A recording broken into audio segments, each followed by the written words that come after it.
प्रहलाद जी महाराज जी की बहुत पावन चरित्र है। हिरण्यकशिपु के 4 पुत्र थे, उनमें से कनिष्ठ पुत्र हैं प्रहलाद जी, जो भगवान के परम प्रिय थे, वैष्णव थे। जैसी भी परिस्थिति जीवन में आई पर भगवान की भक्ति उन्होंने छोड़ी नहीं।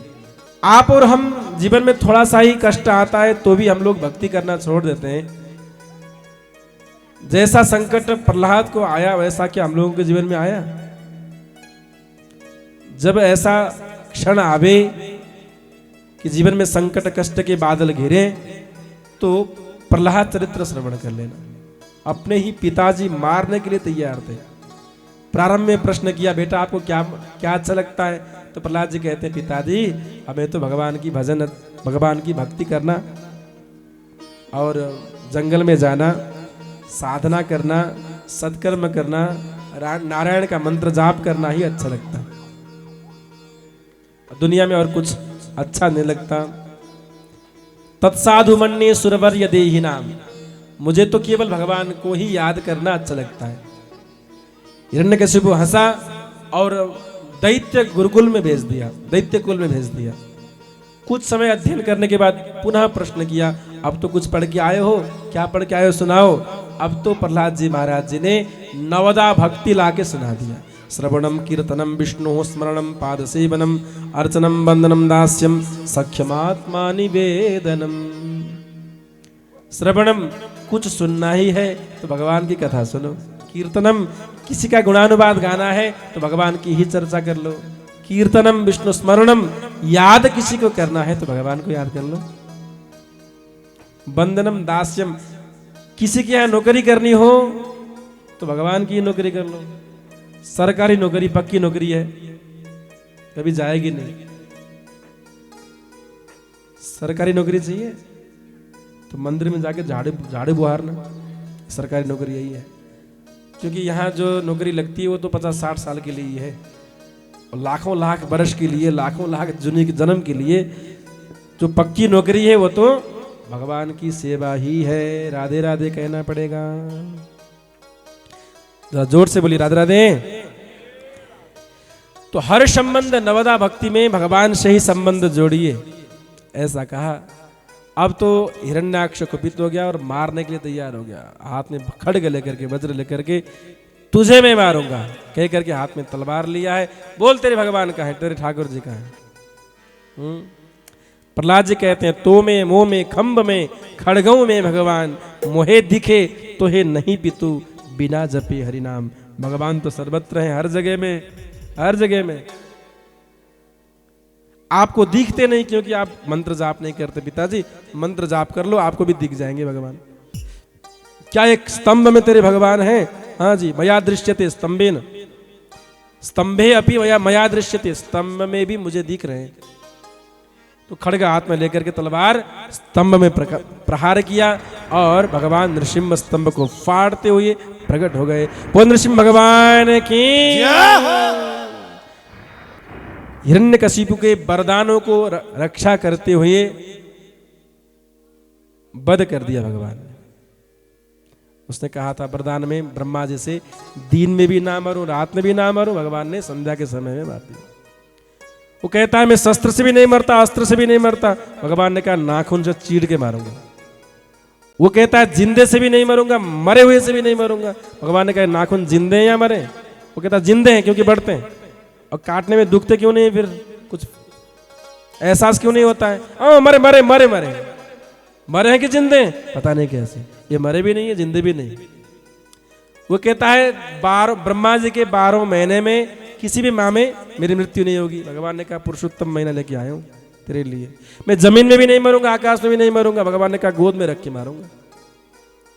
अंतिम में कहता है ब्रह्मा की सृष्टि में कोई मुझे मार नहीं सकता। भगवान ने कहा मैं ब्रह्मा की सृष्टि नहीं हूं, नहीं तो पूछ ले ब्रह्मा जी, आकाश में आके बोलो ब्रह्मा जी आपकी सृष्टि है ने? ब्रह्मा जी ने कहा नहीं नहीं, ये तो मेरी सृष्टि नहीं है, ये मुझे सृष्टि करने वाले, मुझे बनाने वाले तो ये हैं।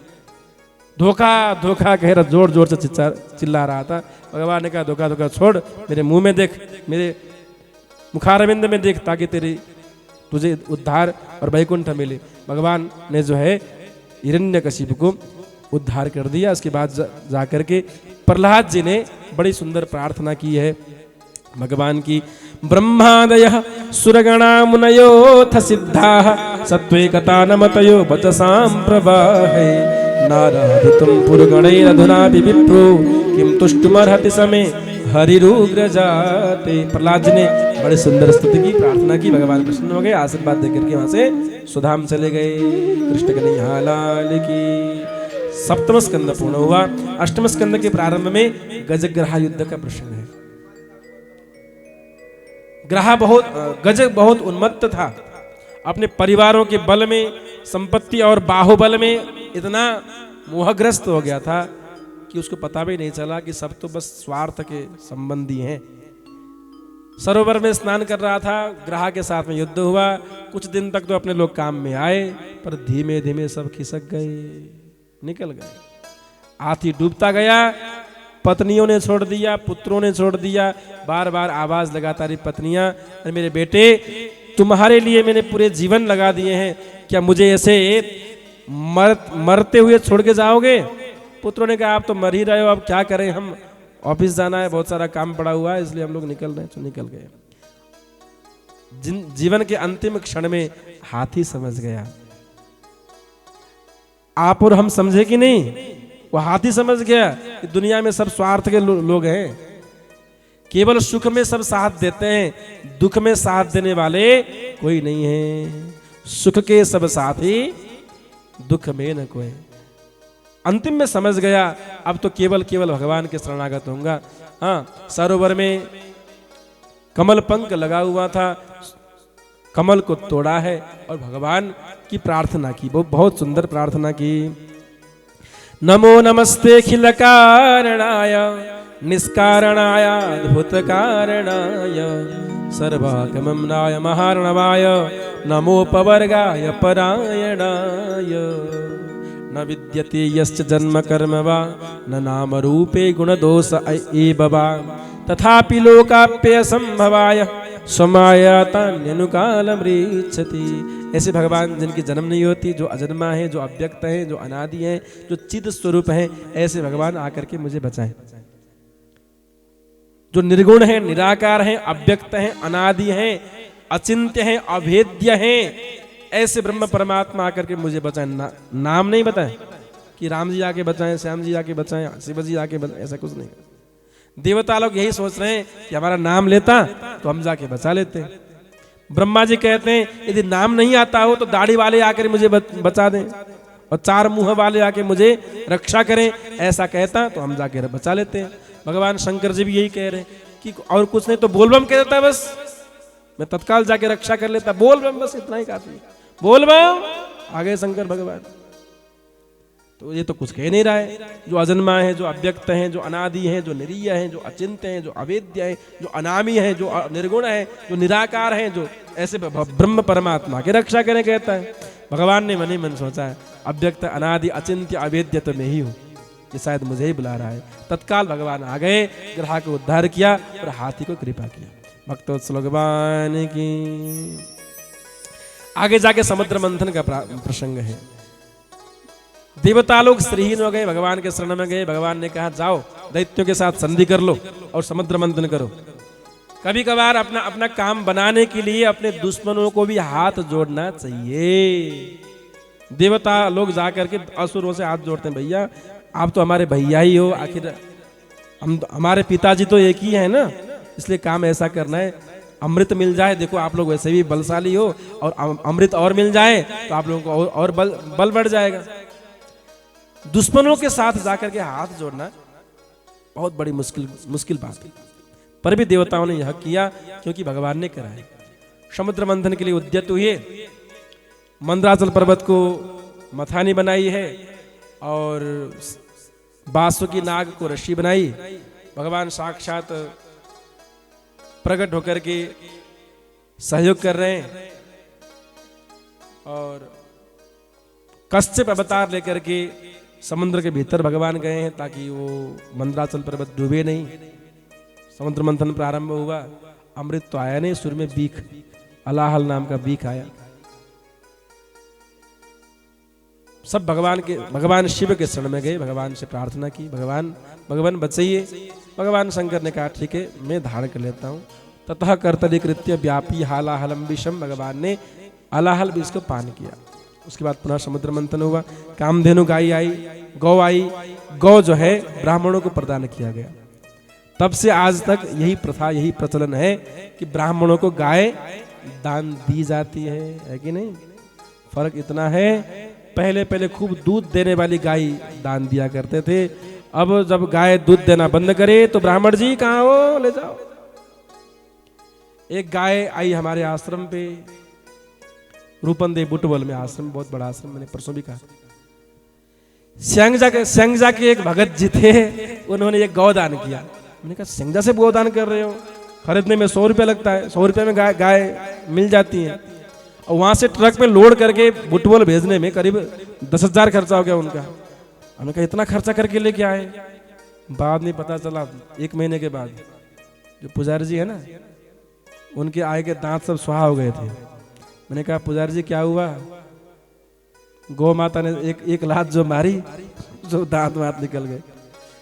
अच्छा, इसलिए वहां से स्यांगजा से जो है बुटवल भेज दिया गौ को।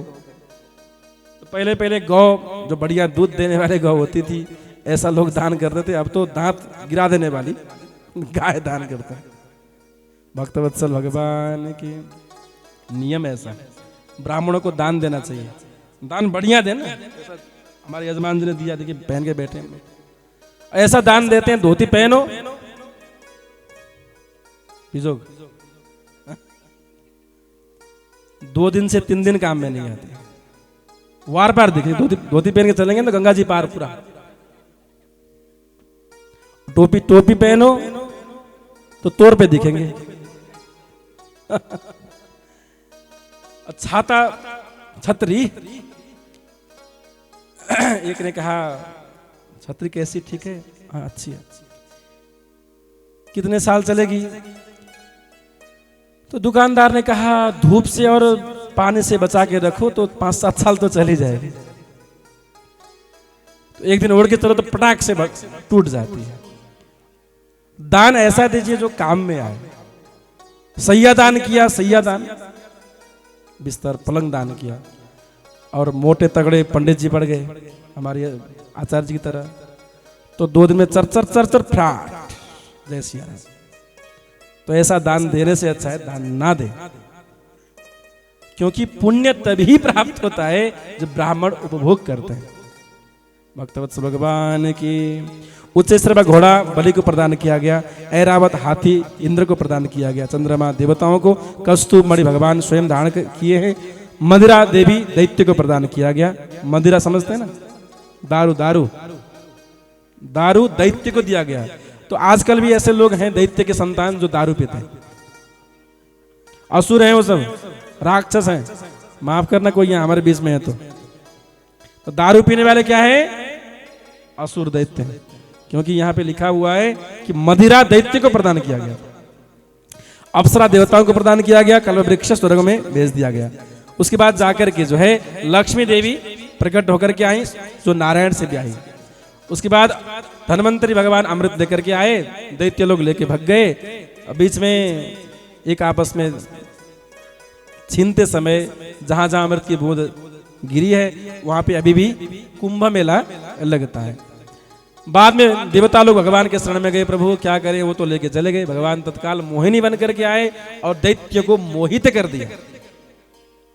सब दैत्य लोग हाथ जोड़ के बैठ गए, अरे आप इतने सुंदर हो, इतने सुंदर हो, यदि आपके हाथ से अमृत पीने को मिलता तो कितना अच्छा होता। नहीं, भगवान कहते हैं स्त्रियों का विश्वास नहीं करना चाहिए, उसमें भी सुंदर स्त्रियों का तो विश्वास करना ही नहीं चाहिए। भगवान ने कहा आप हम पे विश्वास इतना क्यों कर रहे हैं? नहीं, आप इतने सुंदर हो, इतनी भोली भाली हो, आप पे विश्वास ना करें तो किससे करें? आप जो कहोगी सो करने को तैयार है। भगवान ने कहा ऐसा है, सुनो, जब बढ़िया चीज खाने को मिलता है ना तो आसपास में दिखने वाले हो तो और आनंद आता है। अकेले खाओगे तो क्या मजा आएगा? वो तो है, आप लोग पियो देवताओं को दिखा करके। हाँ, ये बात तो बढ़िया कही आपने, सबने ताली बजाई जोर जोर से। ठीक है, यही बात ठीक है, सबको बुलाओ, देवताओं को सबको बुलाए। और जब देवता लोग आ गए तो एक लाइन में दैत्य लोग बैठे हैं, एक लाइन में देवता लोग बैठे हैं। तो भगवान ने कहा ऐसा है, ये भी तुम्हारे भाई तो हैं? हाँ भाई तो हैं। अब घर पे आए हुए मेहमान को खाली खाली नहीं रखना चाहिए, आप लोग अमृत पियो और इनको कुछ कुछ तो पिला देते हैं। बोले हाँ तो ठीक है, चलो जो भी हो। भगवान ने कहा अमृत पीते समय आंख मूंद करके ध्यानावस्था में रहना चाहिए।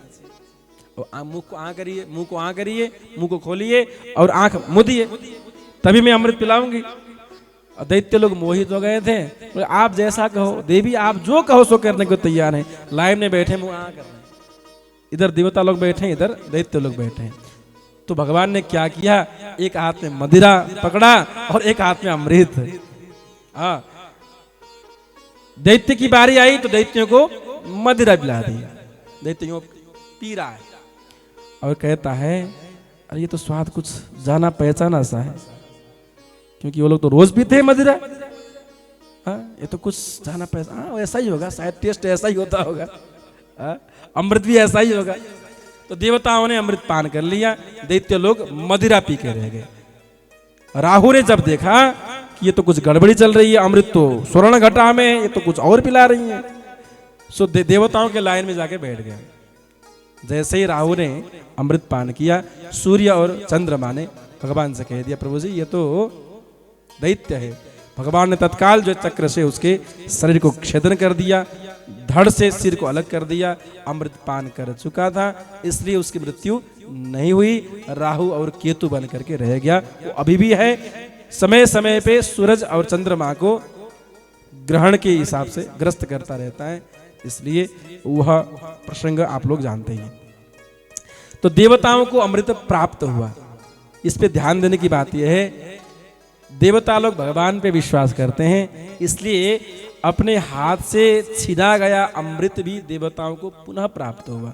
दैत्य लोग भगवान पे विश्वास नहीं करते हैं, इसलिए हाथ पे अमृत होते हुए भी वे लोग पान नहीं कर पाए। इसलिए जीवन में सफल बनना है, जीवन में आगे बढ़ना है, तो भगवान को साथ में रख करके आगे बढ़िए, तभी सफलता मिलेगी। भक्तवत्सल भगवान की।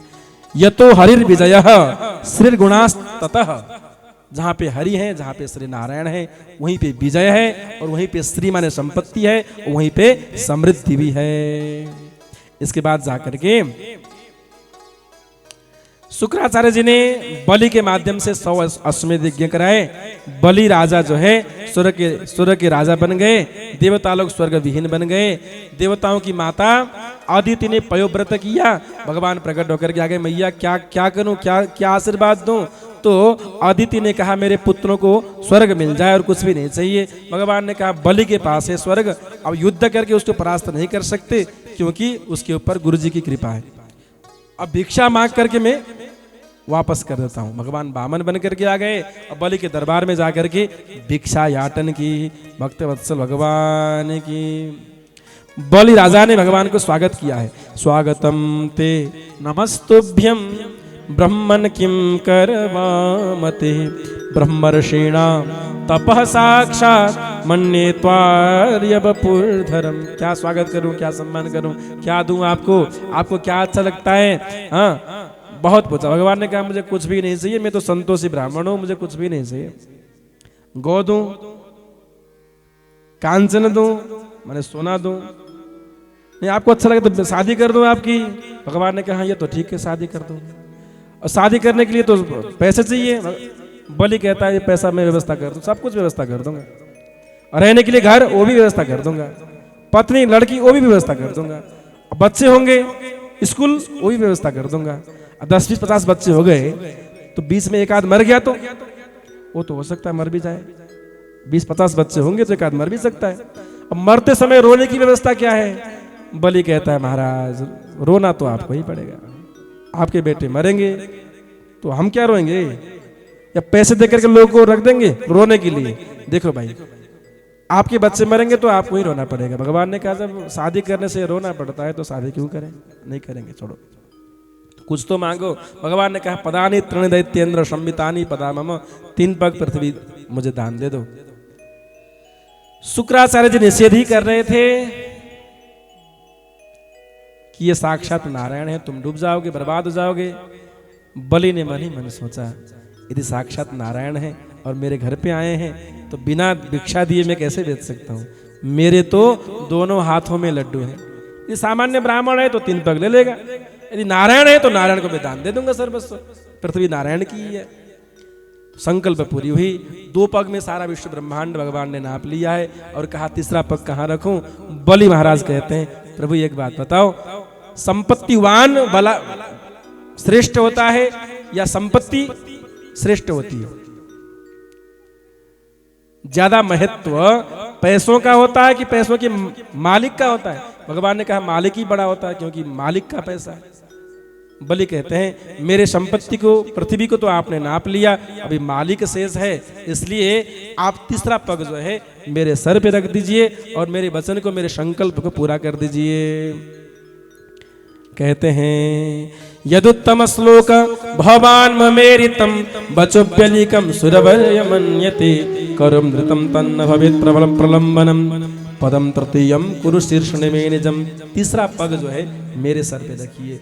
वामन भगवान ने बलि के सर पर अपना तीसरा पग स्थापित कर दिया। आकाश से पुष्प वृष्टि हुई, जय जयकार लगा। बलि के पितामह हैं प्रहलाद जी, तो बलि के पितामह प्रहलाद जी ने भी आकाश से सराहना की कि भगवान ने अपने हाथ मेरे सिर पे रखे हैं, पर तुम्हारे तो सिर पे पैर पग हैं। भगवान के हस्त से भगवान के पदारविंद लाखों गुना पवित्र हैं, इसलिए बलि के भाग्य का कोई व्याख्यान नहीं कर सकता, कोई वर्णन नहीं कर सकता। 8वां स्कंद यहाँ पूर्ण हुआ। भक्तवत्सल भगवान की 9वें स्कंद में जाकर के मनवंतरों की कथा और सत्यव्रत की कथा चर्चा हुई। और इसी वंश में वैवस्वत मनु हुए, वैवस्वत के पुत्र नभग हुए, नभग के पुत्र नाभाग और नाभाग के पुत्र अम्बरीश जी महाराज। अम्बरीश जी द्वादशी व्रत रखा करते थे और द्वादशी की महिमा यहाँ बहुत बताई है। दुर्वासा ऋषि के कोप से भगवान ने अम्बरीश को बचाया है। जो एकादशी व्रत रहते हैं, द्वादशी व्रत रहते हैं, उनके रक्षार्थ भगवान सदैव तत्पर रहते हैं। यह प्रसंग में बताया सवै मनः कृष्ण पदारविंदयो बचांसि वैकुंठ गुणानुवर्णने। मन, मस्तिष्क, बुद्धि, अंतःस्करण भगवान की सेवा में समर्पित हो और एकादशी व्रत की महिमा बताई। यदि दशमी के द्वारा दशमी तिथि एकादशी में स्पर्श किया हुआ हो तो एकादशी व्रत नहीं रहना चाहिए, द्वादशी व्रत रहना चाहिए। कुल मिलाकर के वैष्णवानाम और शैवानाम कहते हैं ना, शैव एकादशी नहीं, वैष्णव एकादशी व्रत रहना चाहिए। किसी के लिए भी, वैष्णव हो या ना हो, पर भी व्रत द्वादशी रहना चाहिए, क्योंकि एकादशी दिने भुक्त्वा द्वादश्याम व्रतमाचरेत्, यह नियम बताया गया है। आगे जाकर के राजा खड़वांग हुए, खड़वांग के पुत्र दीर्घबाहु, दीर्घबाहु के पुत्र रघु, रघु के पुत्र पृथुश्रवा, पृथुश्रवा के पुत्र अज, अज के पुत्र महाराज दशरथ, दशरथ के पुत्र